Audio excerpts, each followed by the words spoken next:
A RTM apresenta Parar para Pensar. Temas atuais com uma perspectiva bíblica. Todas as semanas com Francisco Sacouenda Doido. A Europa é um continente pós-cristão? O que você acha? Olá, meu amigo. Espero que estejas bem. Comecei nossa conversa de hoje com esta pergunta que sei não ser nova, mas ainda assim acho justo continuar a fazê-la incessantemente. Mas antes que eu avance, deixa-me ler para ti o Sagrado Texto. Sim, isso mesmo, o Sagrado Texto. Eu espero que a palavra sagrado não te incomode, e se estiver a incomodá-lo, é sinal de que, muito eventualmente, você esteja lutando contra algo que sabes ser o que é.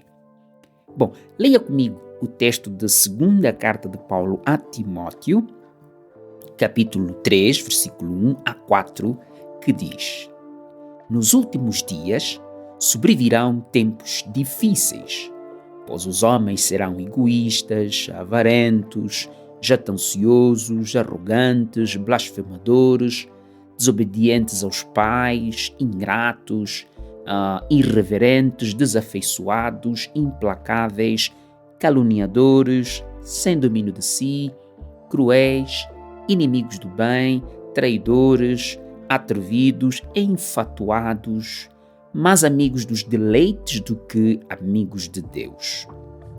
Eu sei que as palavras do meu texto podem te parecer meio agressivas, né? Repletas do DNA tradicional de um cristianismo que, na visão de muitos, parece estar a sucumbir no mundo e na Europa em particular. Mas antes de concentrarmos nossa atenção no texto que li, devo regressar à questão que levantei no início da nossa conversa. A Europa é um continente pós-cristão. Se olharmos para alguns dados, por exemplo, na Espanha, o número de agnósticos de ateus disse que supera o número dos católicos praticantes. Já na França, a maior parte da população já não se revê como católica. Na República Checa, disse que mais de 60% já se estão declarando como ateus, né? E nos Países Baixos, por exemplo, também ali na Noruega e na Suécia, o número dos que se declaram sem religião já ronda os 50%, né, da população. No que concerne a juventude, bom, os números são ainda muito mais alarmantes e assustadores. Uma grande parte da juventude vive já à margem da igreja, não é? E olha para a igreja como uma pequena seita e algo muito estranho.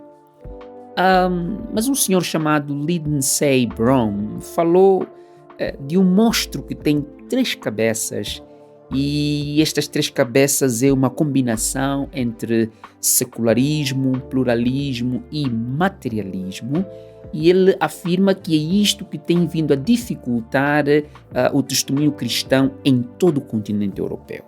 O que você acha desta colocação do Sr. Brown? A senhora Cúnia Duarte, à data dos factos, secretária-geral da Aliança Evangélica Europeia, afirmou: de facto, acho que a Europa está pronta para um renascimento, não é? Uma lufada de ar fresco em pulmão já exaurido. Sim, é verdade que a Europa é o berço dos maiores reformadores e avivalistas da Igreja Protestante. Aqui nos recordamos de homens como Lutero, João Hus, João Calvino, os irmãos Wesley, Whitefield, Savonarola, Spurgeon, Wycliffe, Zinsdorf, Borff e outros. A lista é privilegiadamente grande, digamos, não é? Mas por que então, a Europa se encontra hoje na condição religiosa em que se encontra? Esta é a questão que se coloca. E 4 razões, sobretudo sociológicas, têm sido apresentadas, mas para mim a quinta é que é a mais decisiva.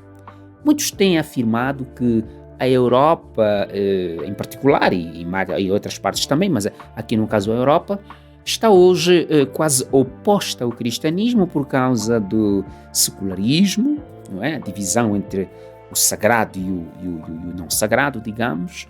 Também é fruto dos escândalos que têm vindo a se registrar na igreja e o pluralismo de ideias, e também tem em sua grande base o individualismo. Mas para mim, o real fator que está no fundo de tudo isso é o que meu texto diz. Nos últimos dias sobrevirão tempos difíceis, pois os homens serão, acima de tudo, inimigos de Deus. Paulo disse bem na sua carta aos Romanos, capítulo 1, versículo 25, pois eles mudaram a verdade de Deus em mentira, adorando e servindo a criatura em lugar do Criador, o qual é bendito eternamente. Amém. Bom, você está se sentindo mal com o que eu estou tentando dizer? Você está achando que eu estou sendo um pouco arrogante ou tentando impor uma verdade sobre ti? Ao invés de ficar um tantinho nervoso comigo, pense no futuro do continente europeu daqui a 50 anos.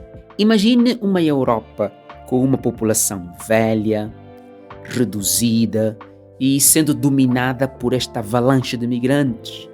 Imagine uma Europa cheia de ciência, mas com grandes taxas de suicídio, consumo de drogas e dependência de drogas, divórcios e depressão.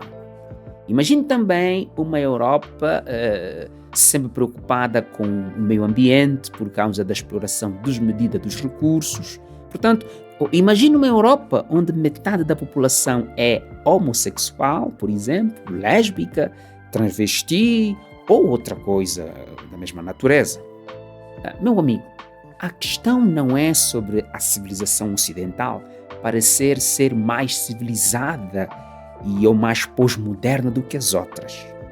Trata-se de facto de que toda vez que um cidadão, um governo ou um grupo europeu fecha as portas ao cristianismo, esta entidade está colocando em risco a própria existência europeia como a conhecemos hoje. Pense nisso e fique com a bênção de Deus. Apresentamos Parar para Pensar, um programa semanal com Francisco Sacoenda Doido. Este conteúdo está disponível nas principais plataformas digitais. RTM. Conhece todos os nossos programas em rtmportugal.org. Uma produção da Rádio Transmundial de Portugal.